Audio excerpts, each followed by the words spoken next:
selamat pagi pemirsa. Berita Padang hadir kembali hari ini bersama saya Adini dan sejumlah informasi telah kami siapkan untuk Anda. Berikut selengkapnya.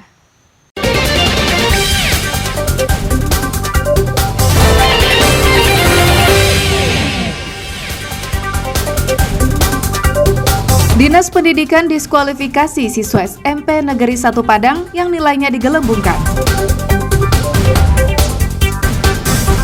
Tersangka pengedar narkoba memesan sabu-sabu ke tahanan Lembaga Pemasyarakatan Bukit Tinggi. Perempuan Minang promosikan kebaya ke UNESCO sebagai warisan dunia bukan benda.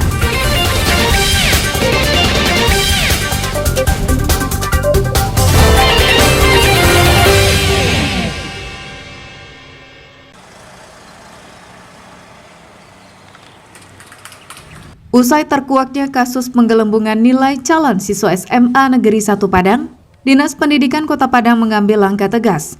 Seluruh calon siswa yang berjumlah 21 orang tersebut didiskualifikasi dan dinyatakan tidak lolos di SMA 1 Padang melalui jalur prestasi.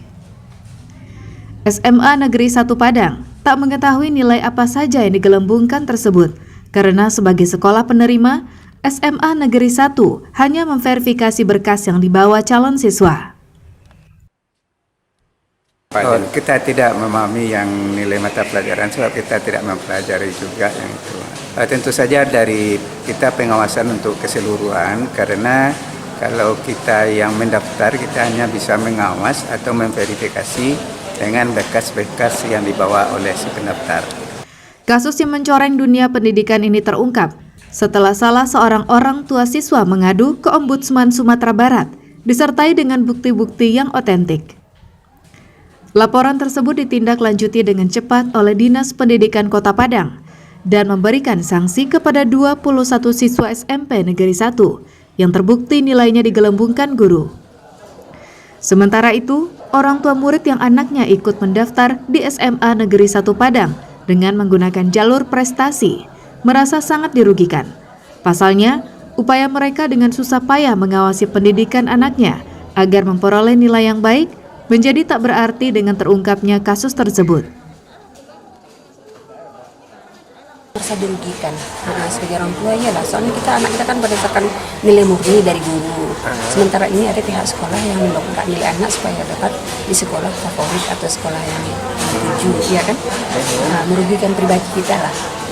Semua orang tua pasti merasa merugikan ya Pak ya, dirugikan karena nilainya enggak gimana tuh, kalau kita kan masukkan nilai sesuai dengan kemampuan anak atau gimana lah gitu kan, tapi kalau kayak itu kan banyak yang dirugikan, bukan saya aja yang dirugikan Pak, tapi semua siswa yang mau mendaftar. Dinas Pendidikan Kota Padang harus mengambil langkah tegas terhadap guru dan sekolah yang telah mencoreng dunia pendidikan ini, agar kejadian seperti ini tak lagi terulang untuk masa yang akan datang. Tak hanya itu, Dinas Pendidikan Kota Padang juga harus mempertimbangkan mental calon siswa yang telah didiskualifikasi, karena mereka hanyalah korban dari tindakan guru yang menghina dunia pendidikan. Robiham melaporkan dari Padang.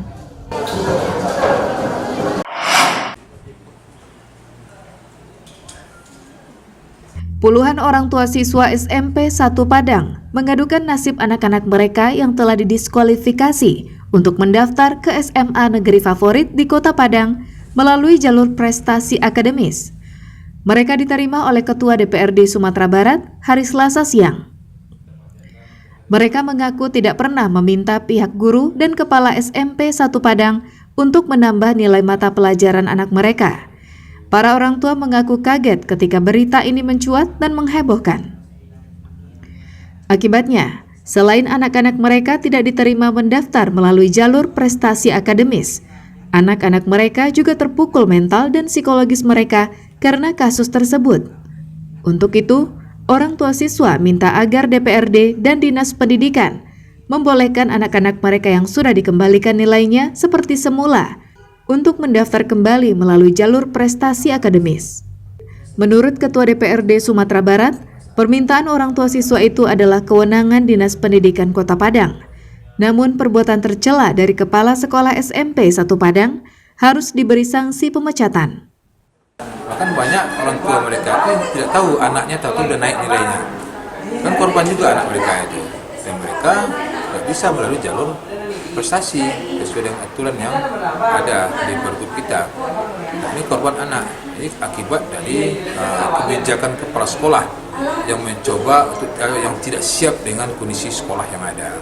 Maka kita minta ketegasan wali kota dan juga kepala dinas pendidikan Kota Padang ambil sanksi yang tegas itu untuk kepala sekolah, tidak hanya menonjolkan kepala pangkat sampai di pensiun. Menurut Sekretaris Dinas Pendidikan Sumatera Barat, bahwa siswa SMP 1 Padang yang dicoret tersebut masih memiliki hak untuk mendaftar ke SMA favorit melalui jalur zonasi. Afirmasi, prestasi, sekarang zonasi, kan terakhirnya zonasi. Ya, jadi sepanjang dia mendaftar melalui jalur zonasi, ya sesuai dengan tempat di mana dia tinggal dengan kakaknya tentu dia dapat. Padahal kalau dia tidak lakukan hal seperti kecurangan dia dapat itu. Itu yang kita sayangkan.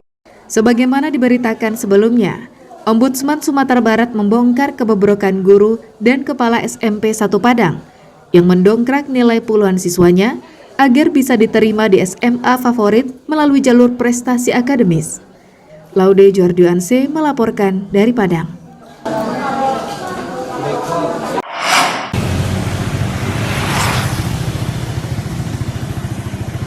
Terhitung 1 Juli, pemerintah akan melakukan uji coba pembelian BBM jenis Pertalite dan solar subsidi di SPBU menggunakan aplikasi My Pertamina. Dengan cara itu, hanya warga yang terdaftar saja yang bisa membeli BBM.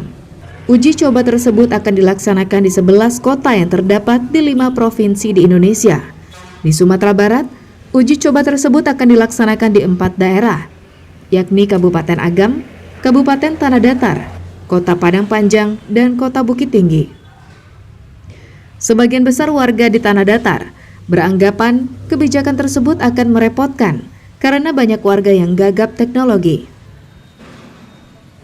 Karena nggak semua warga yang memiliki Android yang paham tentang aplikasi My Pertamina ini. Agak menyusahkan masyarakat sebenarnya ya, cuman kalau bagi-bagi yang menengah ke bawah ya agak susah. Soalnya itu aplikasi, saya rasa tidak semua orang punya handphone Android.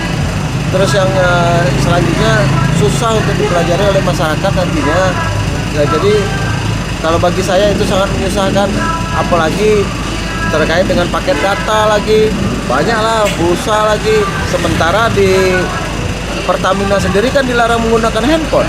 Terkait kekhawatiran tersebut, Pertamina telah melakukan berbagai langkah antisipasi, mulai dari sosialisasi hingga menempatkan petugas khusus di SPBU yang akan membantu warga.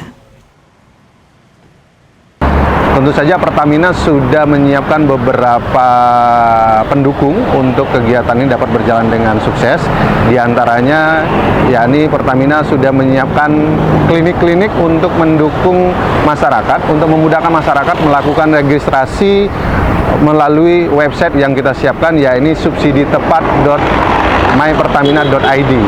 Nah, di klinik-klinik yang kami siapkan di beberapa SPBU ini nantinya masyarakat bisa mendaftarkan dan dipandu secara langsung oleh petugas-petugas yang sudah kami siapkan, sehingga memudahkan bagi masyarakat untuk mendaftarkan atau mengirimkan data dari kendaraannya.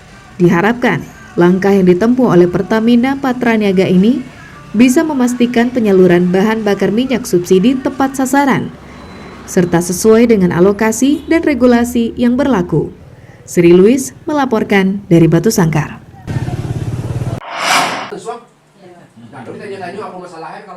Panti Sosial Karya Wanita Andam Dewi Kabupaten Solok merupakan salah satu tempat rujukan organisasi penggiat perlindungan wanita di Kota Pariaman untuk membina perempuan yang terjaring masalah prostitusi maupun terhadap perempuan yang bermasalah dengan hukum dan korban pelecehan seksual. Karena di tempat ini, perempuan-perempuan tersebut dibina secara mental, keterampilan, dan spiritual agar kembali menjadi perempuan yang mandiri ketika mereka dikembalikan kepada keluarganya dan hidup di tengah masyarakat.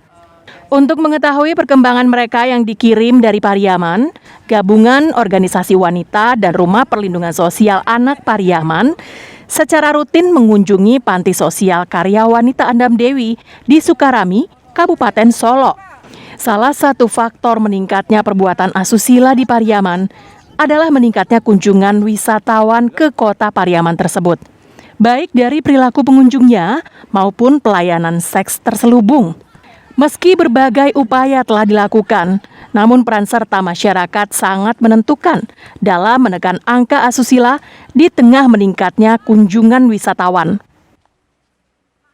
Namun kita yang sangat miris sekarang, yang anak-anak yang datang dari luar kota ke Pariaman dan mengajak anak-anak di Pariaman untuk melakukan hal-hal yang negatif.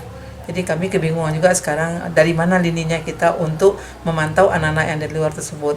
Kita tahunya anak-anak itu sudah datang ya karena ada kejadian. Ini notabene-nya adalah Satpol PP, jadi pihak desa harus berinisiatif dan peduli juga dengan ini. Jangan kita berasumsi harus, yang penting ramai tempat wisata kita, yang penting kunjungan ramai itu. Jadi kita harus pedulikan, ini bukan anak kita, ada gelagatnya yang tidak asing, kita harus mengambil sikap. Komunitas pemerhati masalah sosial ini berharap penyakit masyarakat bukan hanya tanggung jawab pemerintah semata, namun masyarakat juga harus ikut bertanggung jawab dengan cara menjaga anak dan keponakan masing-masing. Menggalakkan pola asuh seperti falsafah Minang, anak dipangku, kemenakan dibimbing, sudah selayaknya kembali dilaksanakan. Eki Rafki melaporkan dari Kabupaten Solo.